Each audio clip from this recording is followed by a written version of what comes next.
It's Wednesday of week 4. We've got your injury reports straight ahead, plus a look ahead to the first game of the week and a bold prediction for one of the best Sunday games. That's all coming up on NFL Total Access with Scott Hansen. I'm Lindsay Rose. Yeah, that first game of the week tomorrow night, Thursday Night Football between a couple of NFC contenders. We will get to that in just a moment. But first, breaking news into NFL Network. And this is a pretty big one. NFL media insider Ian Rappaport joins us right now with the latest on Melvin Gordon. What do you know, Ian? Scott, the holdout is ending. Sources say that Melvin Gordon, the Chargers star running back, is reporting to his team on Thursday. He is not going to play this week against the Miami Dolphins, but sources say the plan is to be in the building, take part in practice. The Chargers will likely get a roster exemption for him. They're not going to activate him right away, but he is going to be back in the fold with his teammates. And the Chargers have been going with Austin Eckler and a bunch of other running backs over the course of the first month of the season.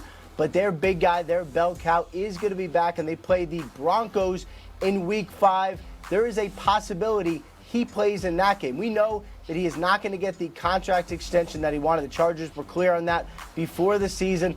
But at the very least, Melvin Gordon will be back on the field soon, attempting to prove that he deserves a long-term extension, either from the Chargers or someone else.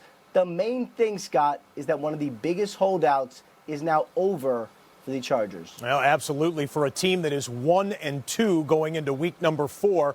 Much more on this coming up later, including one of our analysts. You won't believe what he says Melvin Gordon's return means to the Chargers. Thank you, Ian. We'll get to that in just a bit. Now to that first game of week number 4. Philadelphia at Green Bay. And as of this moment, Philadelphia is in Green Bay, as you can tell by Nelson Aguilar's social media post. The Eagles kind of need a statement win here in the first month of the season, but Carson Wentz should have his hands full with that new and improved Packers D. It's a good defense. It's good defense. They play fast. They play physical. Really talented front, and they do so many different things. It's got a similar structure to what we saw last week with the Lions defense. Just a lot more multiple. They mix it up really well. They bring a lot of different funky pressures. They drop 8. They do kind of everything. So on a short week to just really get in there and study everything that they do, and knowing that they have a talented defense. We're going to have to be on top of things and play fast. Yeah, defense that's only given up 12 points per game, second best in the NFL. Let's go live to Lambeau Field, where it's going to go down tomorrow night. Stacey Dales is standing by right now. And Stacey, the Packers defense, meanwhile, has that full attention of the Eagles. Yeah, Doug Peterson, the head coach, almost emphatic yesterday via conference call, Scott, in his praise for this defense. A lot of the same stuff we just heard from Carson Wentz. Just so multiple across the board. First down, second down, third down, different fronts, different coverages, different personnel. And it's all about disguising what they're doing, and they have seen fits for offensive linemen this season, running backs, quarterbacks, even the likes of veteran quarterbacks, the most recent being Joe Flacco, of course Kirk Cousins a couple of weeks ago. You see one thing, and it's the complete opposite. Film study has been paramount for these Eagles, Doug Peterson said this week, and I loved what Matt LaFleur, coach of these Packers, said. He said it's almost like the illusion of complexity a little bit, what his defensive coordinator Mike Pettin is doing. Our guys, a little easier for them, not so easy for the opposing offense. And Preston Smith, by the way, from this defense, he said, we love the energy that Mike Pettin has brought and that he trusts us to execute his scheme.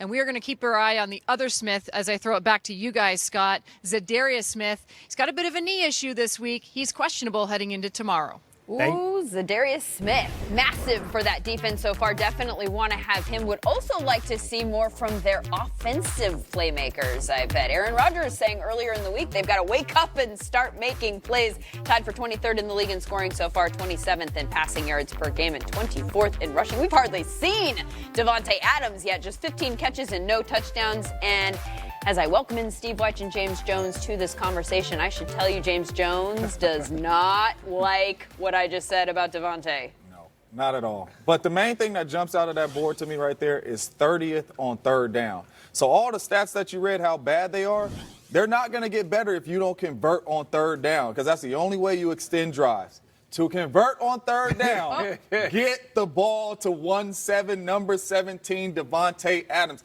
He needs more targets. He's one of the most dynamic receivers in our game with one of the most dynamic quarterbacks in our game. They need to get this together. They need to get him the ball. Right here, you see him in the slot right here, over route. What I love what they're doing in the offense because they're tightening them down, giving them free releases. Then right here, we've been doing this for years. Release off the line of scrimmage. You don't win over the top. Look for the back shoulder, money ball. Then you put him in the slot on the left side. This is what he does best. Quick slant, ball in his hands, and give him a chance to get yak. But he needs more opportunities. You see right here, they believing in his speed. Boom, hitch route, ball out of hand fast, and let him do what he does after the catch. But he needs more targets if this offense is going to be explosive. And they're going to get out of them bad numbers right there, and this offense is going to put some points up. They have to get him the ball, especially on third down. You cannot be 30th on third down and expect to have big numbers on offense. Maybe especially against this Eagles defense. Their pass defense has struggled so far. Ronald Darby ruled out with a hamstring injury. Deshaun Jackson ruled out for them on the offensive side of the ball. They will, however, be getting Alshon Jeffrey back at wide receiver. That is good news for the Eagles, who had a rough day on the offensive side of the ball on Sunday, and now faces a defense that is 5th against the pass. How do these two match up on that side? Yeah, this is going to be another rough day for the Eagles. We know Carson Wentz has been getting hit an awful lot, right, James? Yes. He's been getting tagged. So now the Packers, they get after the quarterback, and this is what we talk about, complementary football. Let's turn on the tape right now. Let's look at the two Smith brothers, the additions. Zadarius Smith, he's lined up wide. James, why are they blocking him one-on-one here in Denver? Okay, now he gets on the tackle. He's going to forklift, and Joe Flacco's right in his line of target, doesn't feel it coming. Let me just shove him and bap. It's over. We've been seeing this all season. Zadarius Smith has been really getting a lot of pressure. Now, Preston Smith, James, why are they blocking him one-on-one when he's lined up wide 9 right here? No scouting report. No chip, nothing. Here's Flacco. He's looking, he's padding, bam, ball's blocked loose. But you heard me talk about complementary football. Kenny Clark on the inside is reducing the pocket, allowing these guys to get outside pressure. And Lindsay, the coverage on the secondary, what we're getting, especially from rookie Darnell Savage in those corners, and this is where Alshon Jeffrey's going to have to be important for the Eagles.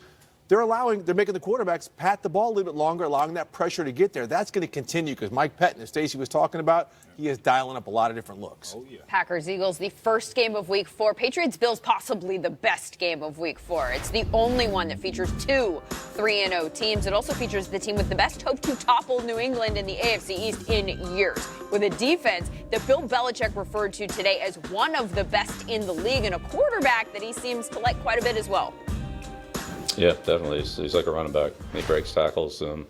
He's got good speed, good power, and he's shifty. He avoids and breaks a lot of tackles. So, yeah, it's another dimension. 6th receiver in the passing game, if you will, and gives another blocker in the running game when they have design run plays for him. So they've hit a lot of critical times, a lot of big plays, touchdowns, red area, third down conversions, things like that. So, well, I mean, watching them on film, they're always sound fundamentally. They understand what type of coverage that they're in. They are very well disciplined, by one of the greatest coaches of all time, too. So we understand it's no small task to go against these guys, no matter who you are. So we got to make sure that we're good on our end of the ball as far as, taking care of the football with our blocking schemes, making sure that we're going to the right guys, and then, running routes. Their DBs have been really great. So, we got to do a good job of winning one-on-one matchups and, go out there and try to execute the best we can. More from the Bills now. Here's Mike Giardi. Patriots head coach Bill Belichick said Josh Allen is like a running back out there. Another defensive assistant, Gerard Mayo, who was in the league for a long time, said Allen reminds him of Michael Vick running around out there, minus the 4.3 speed. But sometimes it's that athleticism that gets Allen in a little bit of trouble. That and his big arm, which, as we know, he can split 2 blades of grass without making a move. But Allen has said, I've got to be more careful, the risk versus reward factor. And Sean McDermott has been preaching with his young quarterback, you have to take care of the football. We take care of the football, we win games. Allen won him a game in the 4th quarter against Cincinnati last week, but it wouldn't have gotten to that point if it wasn't for an interception. So Allen, with just 14 games under his belt, still has a lot of learning to do. Oh, how primed is Western New York for this matchup? Buffalo News already putting it in headlines. Bring on the Patriots. Undefeated versus undefeated. Let's talk to our resident Hall of Famer right now to get some more on this matchup. Kurt Warner joins us as he always does every Wednesday here on NFL Total Access. Kurt, it's all about the Bills here. Are they going to, ball up a fist and take their best shot at the Patriots? What's their best bet to get a victory? Well, I mean, their best bet is obviously it starts with defense. They've got a really good defense. They've got some playmakers on that.